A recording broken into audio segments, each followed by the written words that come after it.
Hello, ladies and gentlemen. Welcome to a special edition of the CoinGeek Weekly live stream. I am your host, Mr. Kurt Wuckert Jr., broadcasting live from a mountain hideaway. I am in hiding, staying away from the lizards as much as possible, getting a little bit of fresh air and seeing some mountain autumnal colors. Doing my very best. Thank you for watching live. Thank you for your doing the like, subscribe, hit the alert bell thing. Really helps us out. Our digital overlords definitely are checking to see who is actually enjoying the content so they can reward me with magic beans, probably.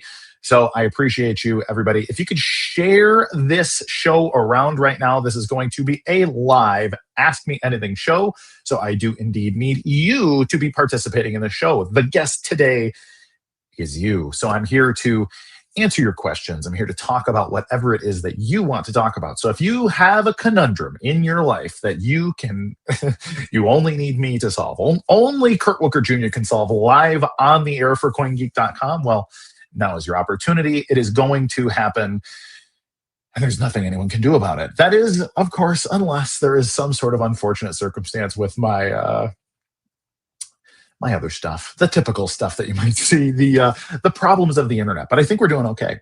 So I want to thank our sponsors before we get kicked off. Rock Wallet. If you go to rockwallet.com, they allow you the completely non-custodial control of your Bitcoin Core, Bitcoin Cash, Bitcoin SV, Ethereum, Ethereum-based stable coins, and Money, MNEE, the money stable coin, the first, the only, the best gasless stablecoin on earth. Anytime you've ever tried to send somebody some USDC or USDT using Ethereum or Polygon or any of the other blockchains that it's on, you can send them $1, but they can do nothing with it unless you also send them the gas token, which would be Ethereum or Polygon or whatever else. So they cannot just receive the money that they want or need. They need two things, and they need to understand that they need sufficient gas fees to resend that. And on networks like Ethereum, sometimes that's 5 cents, and sometimes it's 50 cents, and sometimes it's $5, and sometimes it's $50. And in the last 2 months, it has been as high as $500 for a single transaction. So can you send somebody $1 or $2 or $5 on Ethereum? The answer is maybe. And with money, MNEE stablecoin, you can send a penny. You can send 10 cents. You can send 1/10 of a cent, and you do not need any gas. And so that opens up all kinds of opportunities for you to do micro and macro commerce in the dollar denomination. My goodness, what a world it is. Thank you, rockwallet.com, for your sponsorship of this show. And I'm not just talking about them because they are a sponsor. I am a user. Gorilla Pool, the company at which I am the highest ranking human officer, uses Rock Wallet in its own business. We receive payments in it. We use their exchanging features. It has been a wonderful, high-quality experience for us, which is why we decided that we would have them as a sponsor here on the CoinGeek Weekly live stream. So as we start thinking about all the stuff that we can talk about today, a couple of things. Mr. Producer, when it comes time to start asking the questions or whatever, we can fill the box. We can put them on screen, a little bit easier, a little bit more interactive. I am doing this show from my laptop, so if you see me like looking down more than typical, it's because I don't have my whole setup, which is typical. I look through the glass and into your eyes and into your soul and all the rest of that. So we're going to cut to an ad in about 30 seconds here, and then after the ad, I'm going to talk a little bit about the Blockchain Futurist Conference, which was a really good time. I got to see my old friends Tracy and Laura Leparullo, and Mahyar, whose last name I don't know, but I'm pretty sure he's Tracy's husband and or life partner of sorts. So they're Canadian. I don't know the Canadian conventions on how to do the naming and all this stuff, but it's a good time. They're good people, and they put on a really good show. So we'll talk a little bit about that after the break, but I'm going to take a quick... that was not a clear breather. This mountain air has my sinuses confused. So I'm going to take a breather. I'm going to take a little sippy of my water, and we're going to be right back.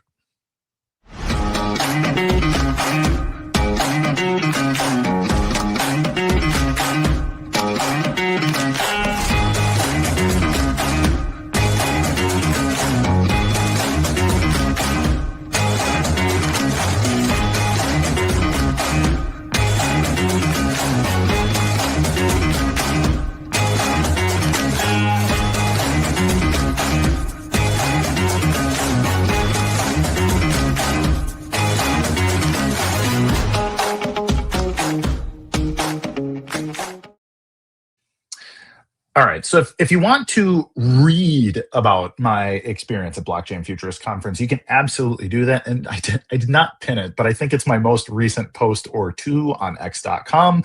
And you can read about what it was like at the Blockchain Futurist Conference.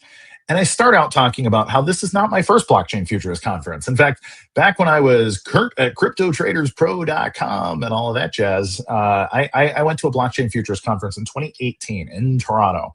This is back in the good old days. I got to sit in the green room with like Larry King and sit and talk about what was going on. This was why Michael Saylor was just running his little empire doing whatever it was he was doing. And there I was talking to the people in the back. Roger Ver was a speaker. I got to meet Kyle Kemper, who I've now become pretty good friends with. Whole bunch of others. So lots of people from the space, like Vitalik Buterin was floating around. I did not talk to him. Charles Hoskinson was in the room. I also did not talk to him. Wasn't a big fan of them at the time either, but much the same as I feel today. But the show itself was fantastic. So going back to Toronto, Toronto had its own internal money to the city called Buns, and it was sort of a proto cryptocurrency. I think it actually did not run in distributed consensus. It runs on some kind of database and works kind of like a coupon system. But the Buns BTZ as in zebra was pretty useful. I was able to buy some stuff with the Buns currency around town, and that was pretty fun. And then basically just kind of became friends with the people that put on the show. I spoke a little later in 2018 at the Chicago-based Loyalty Live conference, which was primarily about loyalty points and in-person commerce. So using tokens on the blockchain and smart contracts to give people rewards. And the premise is that part of the reason that people like to pay with credit cards is that they get rewards points, which makes a lot of sense. If you're like a Amex Platinum member or like a Chase Sapphire member or whatever, they give you all these rewards. Typically it's an airline points or the kind of things that you can cash in and, go get your back rubbed at the Four Seasons and that kind of thing. And those are fun. And the idea is that, hey, if we can start to do that kind of thing with blockchain tech, then maybe people will be interested in spending Bitcoin or some other token in the real world using, at point of sale. Like, hey, can I pay with USDC and still get some rewards back and whatever? So it was a discussion about that. I gave a presentation about why we need to be paying with Bitcoin, and it was a good time. Then the pandemic and all this stuff kicked off. I didn't see the Blockchain Futurist people for years. And then coming back to Fort Lauderdale, I saw that it was happening, and I live like 30 minutes away from Fort Lauderdale. I was like, you know what? We're assembling a team. And so there was a whole montage. We had Carl, who likes to come along to these things, and he busts out the so when we do the assembling a team montage, like Carl pulls up in his McLaren, hops out. It's very what's that show with the guy with the red hair? Horatio. What is the damn show called? I need the Who playing in the background. Yeah. And then I need do I have sunglasses? I don't have sunglasses. I can just say he's not going glasses off anywhere. And then, okay. Anyways, for all you people that don't know my references, I'm just a total jackass. But if you're still here and would like to fill the troll box with questions, I'm looking forward to answering your questions. But I'm gonna monologue here for another minute or two about the Blockchain Futurist Conference. So we did London Blockchain like a little less than a month ago, and then in stark contrast, London and Fort Lauderdale could not be more different cities. And ultimately, had a really good time. It was great being outside. They had like these wonderful outdoor spaces, which kind of sucked in the sun, get a little too hot, and get a little sunburny, but as soon as the sun starts to drop down the horizon, it's like this beautiful, mild, lovely weather. Everybody's hanging out outside. A lot of conversation. There were a lot of cool people talking about cool things. The Peace Through Transparency blockchain people really stood out to me.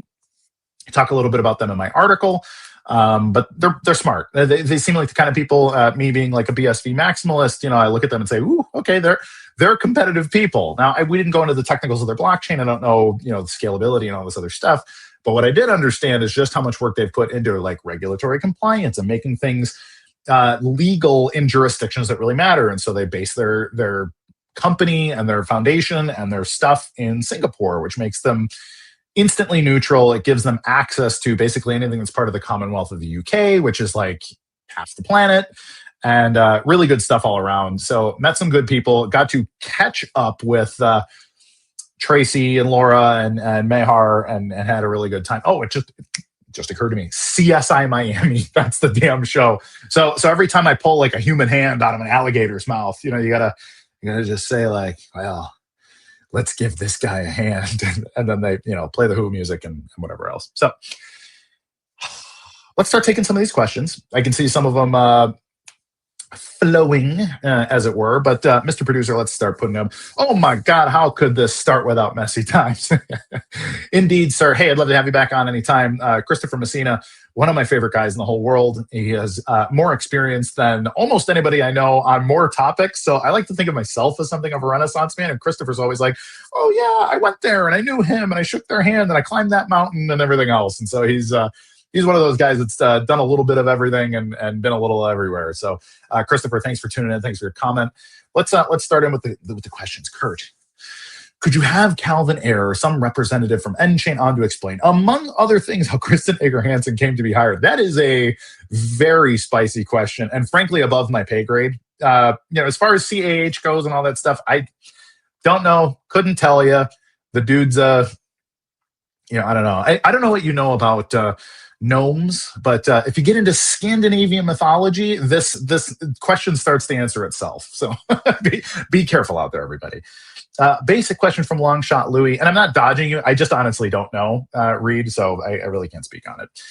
This is a basic question I know, but can you explain how the BSV goes from Bob to Alice and what the miners actually do and when, assuming the BSV already exists, is just moving from Bob to Alice? This is a really great question, and it's not that basic, actually. So if you talk a little bit about single ledger accounting versus double ledger accounting versus triple ledger accounting, you kind of have to understand both. So if I hand my friend a quarter or a peso or a shekel anywhere on earth, I am simply making a single ledger movement. Like, here's a buck, right? And that is what it is. Now, when you do double ledger accounting, which is like what all business is based on for the last 500 plus years in the civilized world, when I make a debit, it becomes a credit on somebody else's ledger, or when they make a debit, it becomes a credit on my ledger back to me. And you have this accounting akin to how you would balance a checkbook. So any of you people who have gray hair and or Kurt hair, then you may remember learning how to balance a checkbook. And if you're a little younger than that, then you don't. But you can go back and reconcile with your CPA. You can ask your CPA, hey, can you explain to me what double ledger accounting is? It's pretty simple once you understand what's happening, and that's all good, well and good. The triple ledger is when you have a third party that comes out and attests to the state of all things, and they attest to it with some sort of authority. So think something like a notary that is going over your stuff, or it's kind of like how your CPA signs it, except your CPA is bought by you or he's paid for by you, and so it's a little less accountable in that regard. Like he may be colluding with you to incorrectly or maliciously balance your books. The third party is a true third party that just makes sure that the state of things is completely valid across the board. So those are the parties. You have Bob, you have Alice, and you have the miners, right? The miners attest to the state of things. Now, you don't actually have the coin. You don't control the coin. You control a key that unlocks an envelope called a UTXO. This is an unspent transaction output. So these are where your signatures sit. Your Bitcoins, your sats really are just signatures. So they're just like, let's see, from Bob to Alice. So let's say Dave sent Bob a transaction. When Bob received the transaction, what he actually received is a signature from Dave to Bob to receive what he has received. That goes into an envelope that is commonly called a UTXO. When Bob sends to Alice, this is the general illustration. What Bob does is he can do one of two things. Bob can literally send the signature, opening as many envelopes as necessary in order to send to Alice.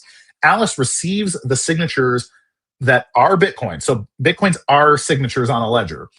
Alice receives those. So he can send them directly to Alice, and Alice can broadcast them to the mining network, and they can attest to the validity of those signatures, of those coins, okay? Coins and signatures are one-to-one simile in this explainer. Alice receives them. She broadcasts to the miners. The miner says they were valid. Good. They're now her coins, right? The other way you can do it is that Bob can broadcast to the mining network and say, hey, mining network, can you look up this hash of Alice's address and can you send the signatures to Alice? And so Bob to miners to Alice is the other way that they can go. That's typically how it occurs in BTC. It's also typically how it occurs in BSV. But if you want to do true peer-to-peer, you can go simply from wallet to wallet, and the recipient can broadcast to the network. There are also situations, this is a little less common, where two mining nodes, two nodes that are capable of building blocks, may insert a transaction into the block and mine the block, and then it is valid on the whole network. And then you could see it that way. So without getting way more technical, which would really just be a boring conversation, I think, that's the basics of how Bob is actually sending a transaction of Bitcoins to Alice. So I hope that's clear. I hope we've cleared that up, and I hope everybody feels a little bit wiser about what Bitcoin is actually doing. What's the latest on Terranode and When Moon? So When Moon, I think are we on a full moon? The moon looked almost full last night. So if it is a waxing gibbous that I saw last night, then the full moon should be occurring any moment. But I'm not a lunatic, and therefore I was not paying attention to exactly where the moon is in its cycle, and so I don't know for sure.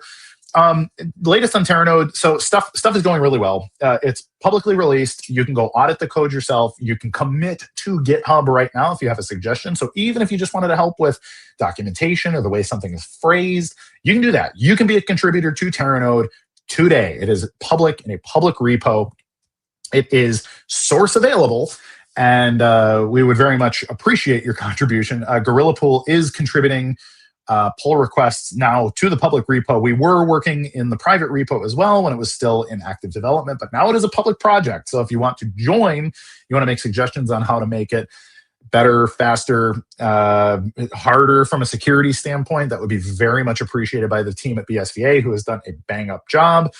We were talking just internally about how awesome this whole subtree system is. At first, this was a pretty controversial thing when it was introduced, because I think a lot of people were kind of making it they were worried that it was something like a pre-consensus mechanism or kind of messing with the game theory of things. But now that people understand that subtrees are kind of an inherent property of Merkle trees and a Merkle tree-based system in the first place, people are realizing that, oh, wow, this is a really brilliant way to use the inherent cryptography of Bitcoin in order to make things more scalable. And so I'm super pumped. I've been pumped about Terranode for 6 years, 7 years. But as we've gotten to look under the hood over the last 9 months, we've been super excited about what we're seeing. And then ultimately, now that it is fully public and you can join, you can contribute, you can participate, it's a really good thing. Now, admittedly, it is not perfect. There's lots of little things that are kind of difficult, especially if you're used to using the classic Bitcoin, like RPC, API stuff.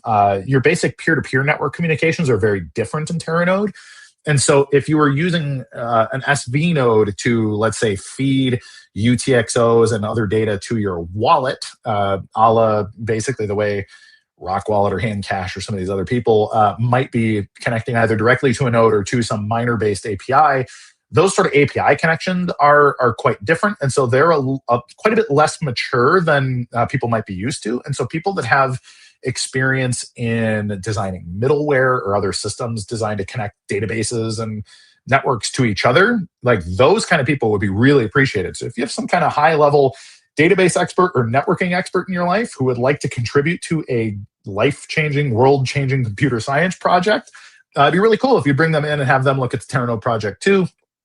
As for When Moon, man, that's the question. I get asked this once a month, twice a month, at least. Sometimes I get asked this on a daily basis by people like, hey, man, what's coming? What are the secrets? Where's the alpha?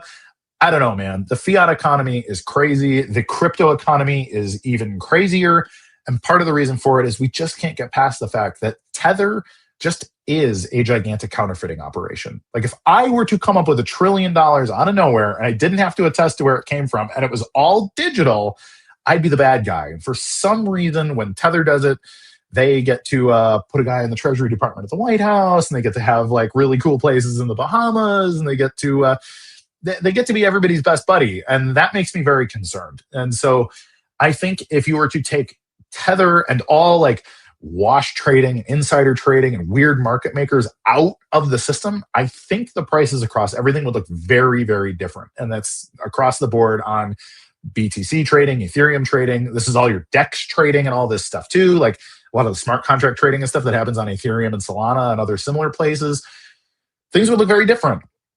And I think everything would trend down quite a bit until we found an actual floor for what is the actual demand, the non-crypto trading demand of anything that is a blockchain-based digital asset, I think looks very different. And in that situation, BSV then suddenly becomes very compelling and very competitive. And so I think if we can clean up the slop and the crime and the malfeasances, all of a sudden BSV is like, oh, hey, this one is better, faster, cheaper, more scalable, and all kinds of amazing things.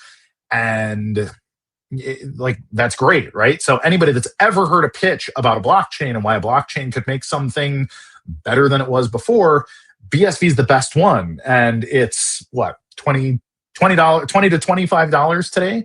Like, what a compelling proposition. If BTC can be $120,000 a piece and BSV has all of the same fundamentals as BTC, but it is also way, way, way, way, way more scalable, is it undervalued? So, but again, like how do we clean that up? How do we get there? And therefore, when moon? Anybody's guess? You tell me. I would be very curious to hear your thoughts about that, friends. When is the next blockchain convention event in the States? So there's lots of things going on, actually. I believe this week, guys like Connor Murray and Brett Banfi, I believe he likes to pronounce it in the French colloquial, so it'd be Bonfait.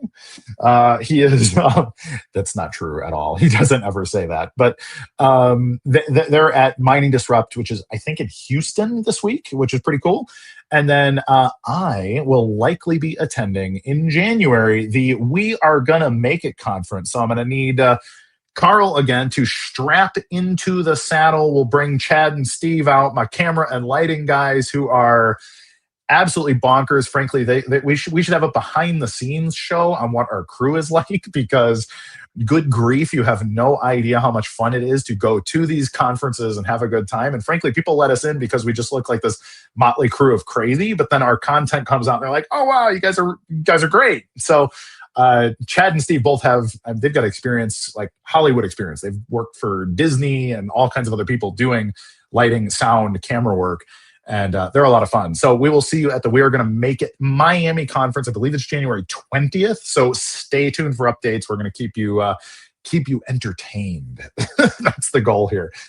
2 years ago, you had Peter Schiff on the show and talked about tokenizing gold. You could see the wheels turning in his head, and now Schiff Sovereign says they have a gold token coming soon. Archie, yes, indeed. Peter, so we kept a little bit of contact with Peter.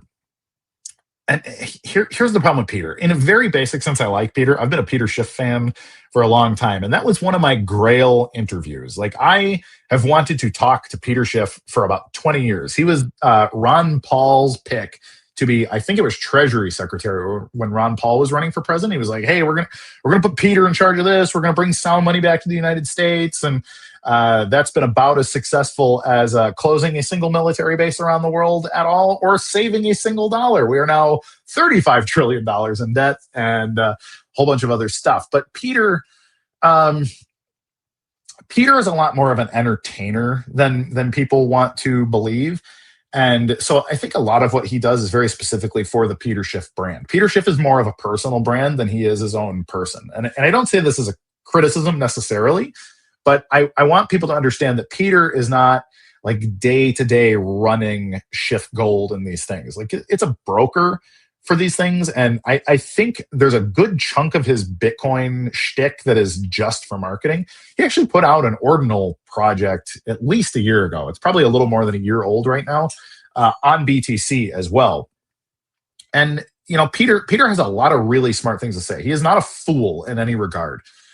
But he's also, like, he's going to do the thing that makes him the most money. And the thing that makes him the most money is going to be looking for liquidity in the blockchain space, which is obviously going to come from BTC, Ethereum, Solana, and those other places. So If he wants there to be a gold token that people use as cash, he is going to learn very quickly why the liquidity side of the equation is not the scalable side of the equation. But I have a feeling he's not really going to care so much about blockchain-based speed.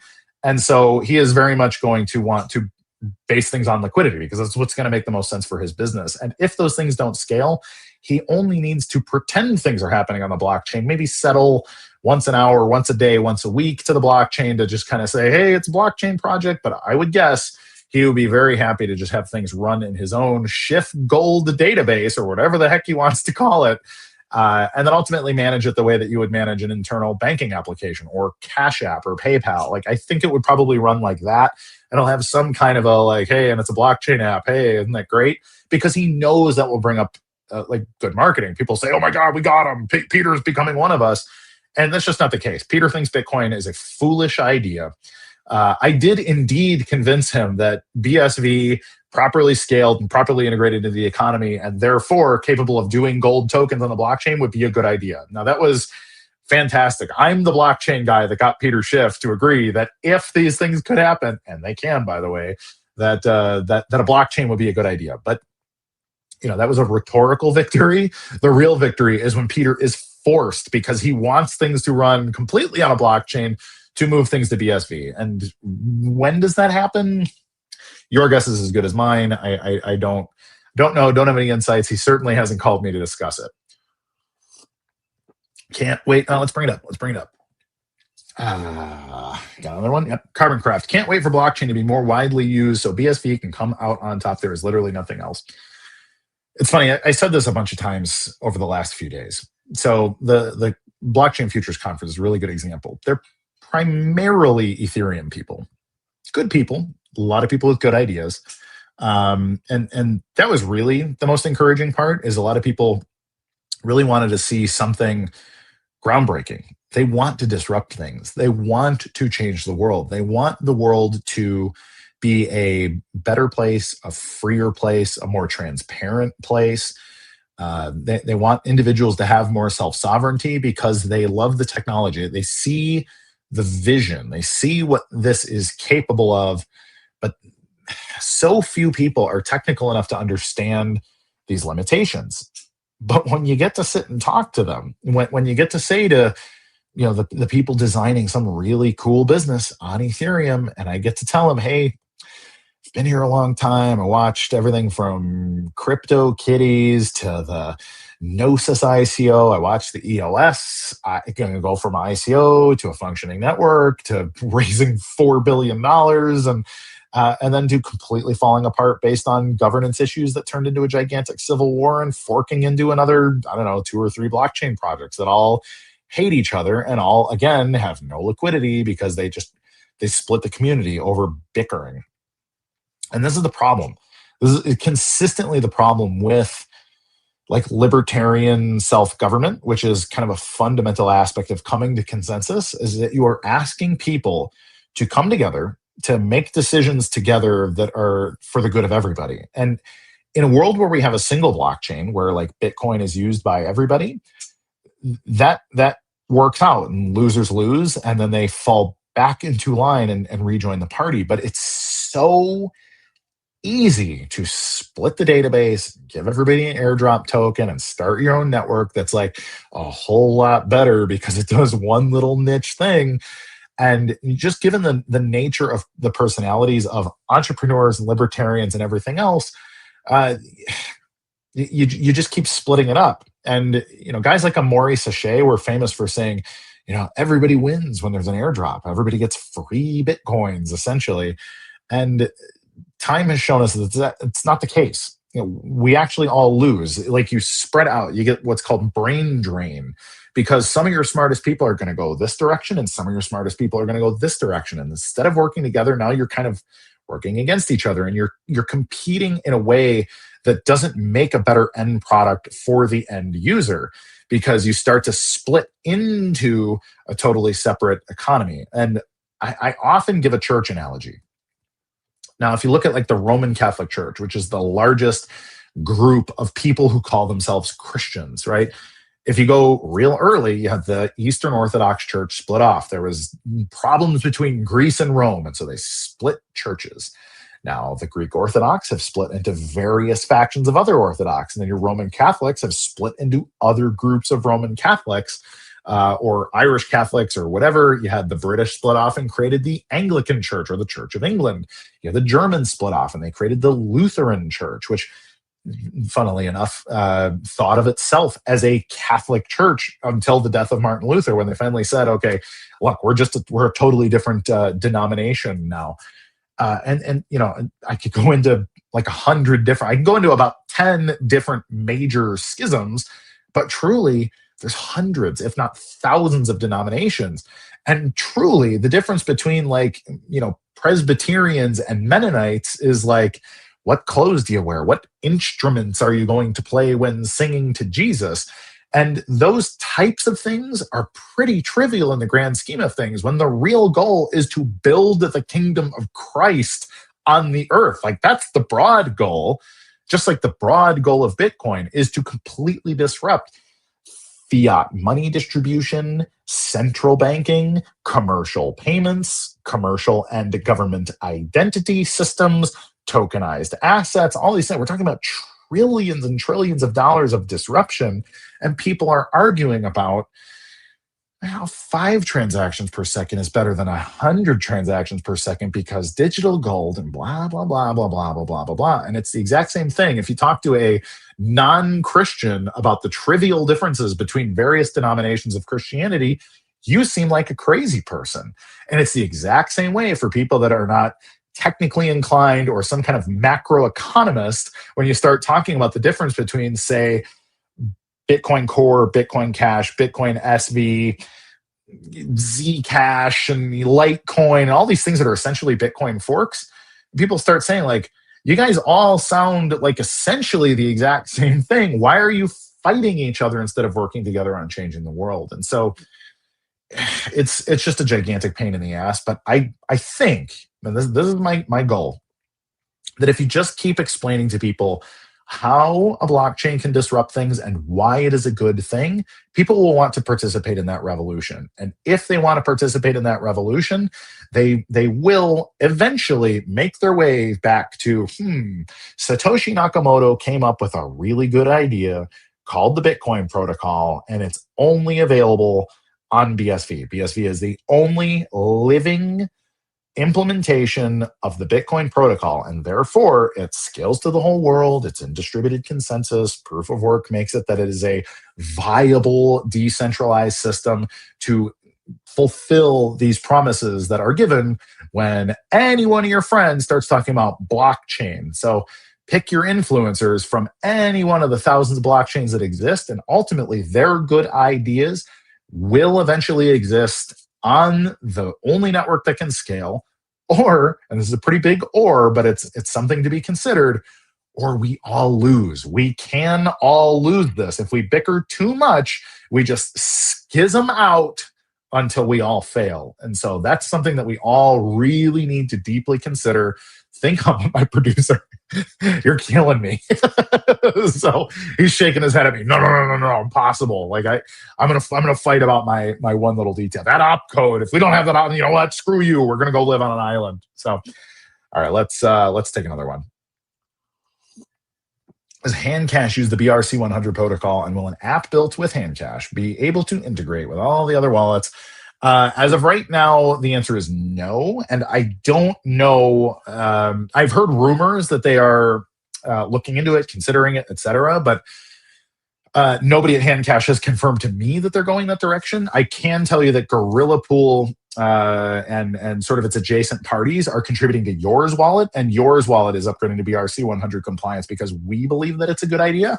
But Handcash has traditionally gone its own direction. They have said, hey, we care about UI and UX, and we think we're the best at it, and we think people are going to come our direction based on the fact that they have a really good UI and UX, which is kind of like the Apple computer strategy. Like, we're not going to use AI. We're like, AI means Apple intelligence at Apple, and we're just going to have everybody assume that AI means Apple intelligence because we're going to do AI the best. And that's It's a cute idea. And when Steve Jobs was around, it worked because Steve was very early to very good ideas. And a lot of people try to make themselves like Steve Jobs without understanding just how brilliant Steve was at seeing the future and really seeing a future that only he could create. And it really is a both and. You have to have the vision and you have to have the drive. You have to have the patience too. It took Steve 15 years to create what it was that he envisioned. And then, since then, you get Tim Cook and some of these other people that have showed up and tried to keep that ball rolling. They're still running off of Steve's momentum. But, when was the last time we had a massive change in the way that consumer electronics are participated in? I could argue somebody like Sam Altman, maybe is close or he's starting to peck at that with like ChatGPT and some of these things. But same with Elon Musk and X and XAI and some of these things. But it's really hard to say that anybody has had as much of an influence on the way that people use technology as Steve Jobs. In the future, to pay a recurring bill with BSV and money, will I have to build a smart contract system or is there a plan designed for easy payments? So I think if you go back 20 years, 25 years, if you remember going to the store and using your credit card back before we had instant like swipe to pay or tap to pay technology. Tap to pay is now ubiquitous everywhere, but 5 years ago it wasn't in the US. Like we still had to do the swipe, you had to wait or whatever. But before then, there were these little, it's called NCR paper. It's like 2 or 3 sheets of paper. You'd stick it in a little machine and the machine had like a roller you'd put over it. So you'd go and roll over the thing. You'd have to mail that receipt into Visa or your bank or wherever else, right? And then somebody would have to manually account for it, like manually enter on a computer or a typewriter and do that work. And so I think we're still in that sort of NCR paper level of doing anything with blockchain. So a lot of people have integrated directly with people like Visa and MasterCard to be like Coinbase is a really good example. Coinbase came out really early, so did BitPay and a couple of those companies with a card that used the existing payment rails that were, have been managed for 30 years now by the big credit card companies. And they integrate with that and say, okay, if you use Coinbase kind of like a bank or BitPay kind of like a bank, you have a certain amount of Bitcoin sitting in an account, you can use Visa to convert the cash value at spot price or whatever when you swipe your card, and that's how you can spend your Bitcoin. And so it's pretty hacky and it's not very disruptive, but it's functional. Now, the flip side of that is, the kind of thing that I used to do around Chicago when I was, super new to Bitcoin is the places that I would go and typically get a hot dog or a beer or a milkshake or whatever. I'd say, hey, can I pay you in Bitcoin? I'll help you set up a Bitcoin wallet. And this is kind of the sort of evangelism that guys like Roger Ver were famous for doing as well. Talking about how this is the best money in the world, and if you hang on to it, it'll probably go up in value, and hard money matters, and blah, blah, blah. So let me set you up with a wallet. You can account for it however you feel like accounting for it, but let me pay you in Bitcoin or Bitcoin Cash or whatever it was that he was talking about. And that works plenty well for what it is, but it's still very niche. It doesn't integrate with the rest of your point of sale systems and your accounting systems and all this stuff. What really needs to happen for this to work, because you're not going to turn everybody into like a libertarian activist or some kind of anarchist breaking away from the system, because most people just don't think that way. They really they got their bills to pay and they want to do their job and they want to go home and they want to watch The Bachelor or whatever sports ball season it is. And and ultimately, you need somebody to create an integrated system and integrate deeper than with like MasterCard. So you need to integrate with like the settlement companies or the actual point of sale companies, is like Ingenico and some of these other companies that actually create the point of sale systems. It should actually be easier now because you can integrate with like Square or Clover or some of these other companies that create these point of sale systems that are tap to pay, because a Bitcoin wallet can absolutely tap to pay. That is not a difficult thing to do. But again, you have to ask yourself, why are you doing it? The other problem here is that the commercialization of a Bitcoin wallet has been kind of hard to figure out. Like, why am I doing this? If I am not going to be a custodian of the asset and I'm not going to make a 5% spread or whatever by doing some kind of an exchange on the background where I'm custodying and I'm making a profit, why am I going to maintain the wallet? Why am I going to keep updating the wallet? Who is paying me to manage the wallet infrastructure and the point of sale infrastructure and all this other stuff. And so there's a bit of an incentive problem to figure out there. But ultimately, like, those are the things we need to make this kind of stuff ubiquitous. Like, money is a really great idea, but even money, if you were to talk to the people at money, what's the profit model? Like, how? Because this isn't cheap. It's not cheap or easy to call up in Ingenico and say, hey, we'd like to add a module to your software, because to them, what's their incentive to change their software, potentially introduce bugs or security problems or whatever else, as well as regulatory and some of this other stuff. Now, the one thing that has me intrigued is that if you look at the Genius Act and the Clarity Act, they give us a lot of very clear regulatory framework for how to use stable coins in real world commerce. And that gets to a point where commercial entities can start to do that. Now, if you want to pay me in money, by all means, you can pay Kurt in money, you can pay Gorilla Pool in money. We're cool with that. But we are Bitcoin native people.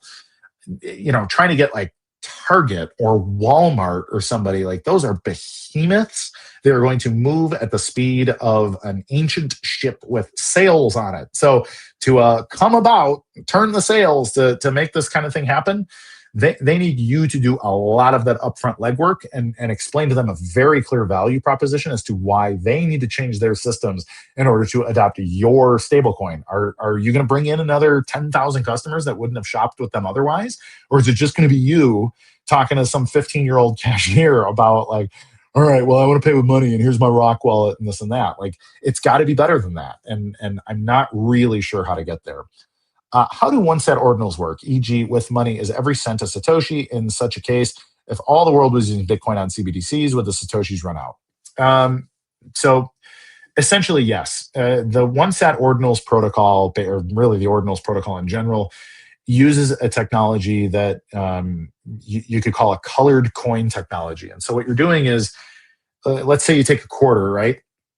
And you paint that quarter purple so that it circulates in your own, like casinos used to do this. Say, hey, the purple coins are worth more when you spend them here. So spend them at the table and we'll give you 25 cents plus some other value that is only redeemable here. So you're turning a piece of fiat currency into a token that is worth more in a certain place. So you're kind of doing the same thing with ordinal technology. So what you're doing is each individual sat, of which there are 2.1 quadrillion, by the way, and you are able to paint each Satoshi as a very specific thing. The indexer is listening to the network and it sees, okay, somebody has moved this Satoshi, but this Satoshi is not just a sat. This Satoshi is a sat that has been painted with a money token, and therefore it is a penny or a dollar or a sub-cent or $1 million or whatever. Now, the way the BSV21 protocol works, which is what money is actually using in its own business, is you're kind of painting a single Satoshi with a fungible protocol, a non-fungible protocol for a fungible token. So the SAT contains a contract that distributes a certain amount of total fungible tokens, which a fungible token is something like a penny. Like, it doesn't matter when and where a penny is from, it's always worth a penny. And so that is defined in the protocol rules that are written on a single Satoshi. And then from that single Satoshi, each of the individual transactions that occur in it settle to that SAT. It uses an indexer, which is like essentially a layer 2 piece of logic that can parse that data and understand the value of what's been transacted. So it's a little bit more complicated than your simplest version of a colored coin. But to answer your question, are there enough sats for that? Well, you only need one sat to distribute the token, and then you are only using sats. You're moving the UTXO set around in order to settle your transaction.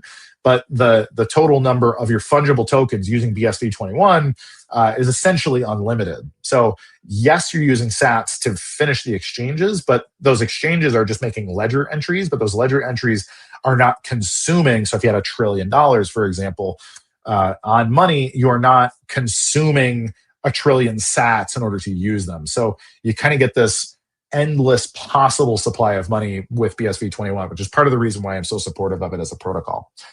Can those purple quarters be washed and return to being a regular sat? Yes, they can. So you have to have a one sat wallet to even understand what it is. So if you have a one sat ordinals based wallet that knows how to read a one sat ordinal, it will treat it as its sat value and its ordinal value. But it's just like if you take the purple quarter out of the casino, that purple quarter is just a quarter. It's still a quarter. So I can leave casino and I can go to 7-Eleven and spend it on a Slurpee if I want, but they're not going to give me that casino value at 7-Eleven. They're just going to take its face value as that quarter. And so the answer is it's still a regular sat, and it was always a regular sat. And anybody can ignore what else is on it and still take it at its face value. But it would be wise for you to only do business in the economy where they recognize that it has that extra value too, because that extra value could be a penny, but it could also be a Van Gogh painting or something. So it would be really unfortunate to spend something like a penny when it's actually worth maybe thousands or millions of dollars, because that is something that is possible with the protocol. If you managed a marketplace where users could pay with either fiat currency via Stripe or BSV, how would you encourage them to use BSV? Would you promote any particular micropayments? So I think microcommerce is one of the obvious things, but you can also make it like, why not just give a discount? Like, just say, hey, it's just 3% cheaper if you make your purchase in BSV. That's the kind of thing a business owner can do. They can make that decision. Typically, it's going to be a small business kind of decision, because it's easy for a small business owner to say, yeah, well, whatever, we can just make that change and we can do that. But some of the other things that you can do is you can have it that, okay, hey, with every transaction, there's some kind of redemption token that comes along, or maybe you get some kind of coupon or a buy one, get one free if you pay in BSV. And so if you pay with BSV, it can start a new contract relationship with the person who is doing business, and it can feed you back, and any kind of coupons or tokens or other incentives, based on that technology. And so, yes, there is a smart money or intelligent money aspect to this that entrepreneurs absolutely can and should be playing with. But that's up to the individual entrepreneur to do it. Trump said he's upgrading the U.S. to a state-of-the-art crypto technology to update the backbone of the financial system, as it were. Who is advising him on this? And if they run with Metallicus, when patents? So it's funny. I recently looked into Metallicus in the first place because people keep asking me about this, and I really am unimpressed. It really just seems like a whole lot of pitch deck stuff. And pitch decks are great, and the website is pretty, but I'm not seeing where anything that they've done is fundamentally interesting other than the business model. But anybody can write a business model that is, interesting, but can it scale? I've seen no evidence that the Metallicus people have done anything to go any faster than any other blockchain out there. In fact, a lot of the things that I've seen show me that they're just pumping things offline. They're using internal databases. They got all these apps in this Metallicus ecosystem that is, it kind of is what it is. Now, who are these people? The people advising David Sachs, I think a lot of it is going to be Howard Lutnick. Lutnick is one of the guys that's really got Trump's ear on these things. I am not a fan of Howard Lutnick. The other guys are David Sachs and Bo Hines. Bo Hines is the younger guy. He's like 27, 28 years old, kind of crypto native kid. He's also a partial advisor to Tether, and which is red flag the biggest in my opinion. But then David Sachs, like if you look at who Sachs is like this, absolute lizard venture capitalist guy who is, one of the real problems in the blockchain space. He's one of the people, like when I talk about the problems of venture capital or Silicon Valley generically, David Sachs is one of the key guys that I'm talking about, who just has this really problematic view of tell somebody something really exciting, raise a lot of money, and ultimately kick it down line. If we can all exit to Sequoia, cool, we made it. And did the business work? Did anybody make money? Did anybody actually get disrupted? Or was it just good for David Sachs and anybody that kind of went along on the ride with him? And that's a real problem. I really, really dislike the people that are advising Donald Trump in the blockchain space. And I think Donald, to his credit, actually wants this stuff to work. He seems to think that it's cool, and he seems to understand the basic way that this stuff can be disruptive.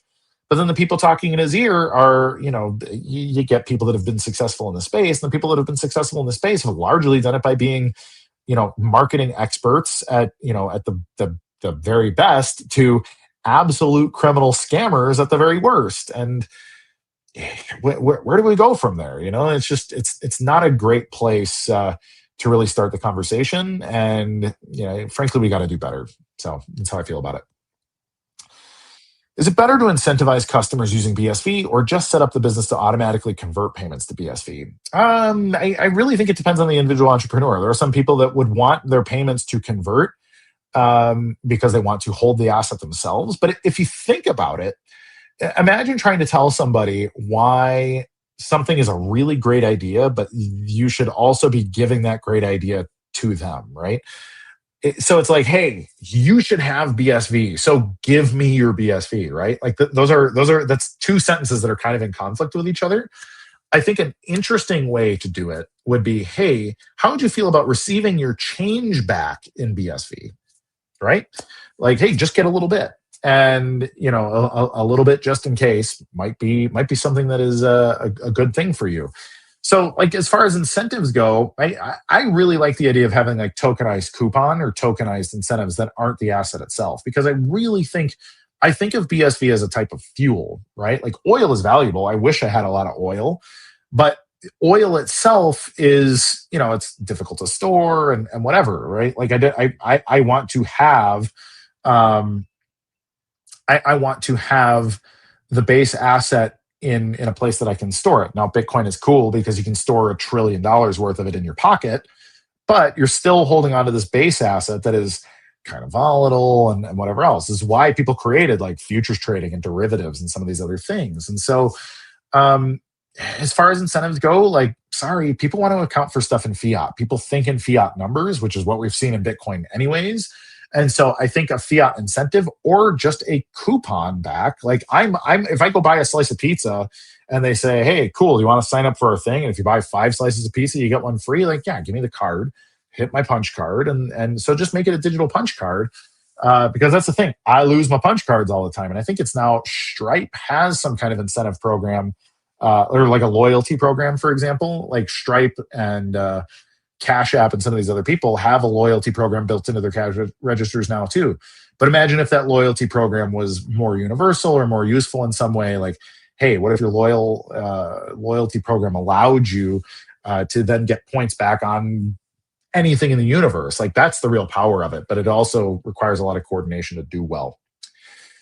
Let's take some more. Is USDC basically Coinbase's version of Tether?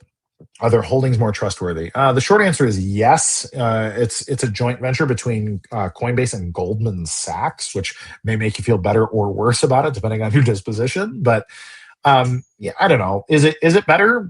Maybe. I mean, at the very least, they're in the United States, and therefore, presumably, the United States has some kind of jurisdiction to keep them more honest. But if you look at the history of banking and finance in the United States, it's not exactly a field of roses, or maybe it is a field of roses because it looks nice and smells nice. And if you go play in it, you're going to get cut and infected. But yeah, it's I don't know. Maybe it's better. It's essentially the same thing, really. It's just it's another trusted derivative of fiat. So is what it is.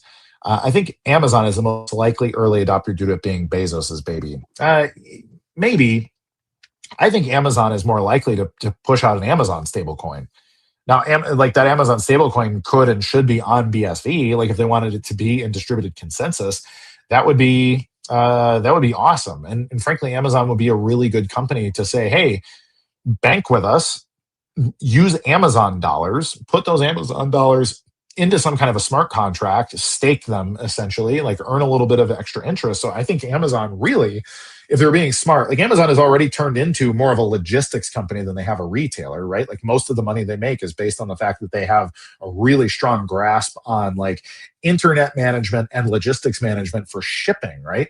Much like Wells Fargo started as a shipping company and turned into a bank, Amazon, I think, really could turn into a bank over time. And if they were to do that, they don't have to use fiat at all. Amazon is big enough to issue A dollars or zone dollars, whatever the hell they want to call them. But they could be issuing money that gives an incentive to there. Like, hey, what if we give you an extra 2% off if you pay in Amazon dollars? And then if you keep those Amazon dollars on your account, we'll give you interest back and all these other things. Then all of a sudden they start to become like, what are we using commercial banking for in the first place? If I look at the money that my household spends, or the typical household spends among the people I know, a lot of people are spending money on Amazon every week, if not every day. I know some crazy people probably spending money on Amazon every hour. And if that money is just recursive inside of Amazon, like that's a huge thing. So that would be that could be something I could see happening. And frankly, Amazon probably have a module looking into it, but I don't know when or if they'll have the balls to actually go into something like that. But I wouldn't be shocked if all of a sudden it was announced and they're going to give that a try. So keep your eyes open. Did Eric Trump seem to only care about speculation? No, actually. So the first thing that he said when he was on stage was talking about why Bitcoin really mattered to him specifically and to his family. And the first reason that he gave about it was based on the fact that his family had been debanked multiple times.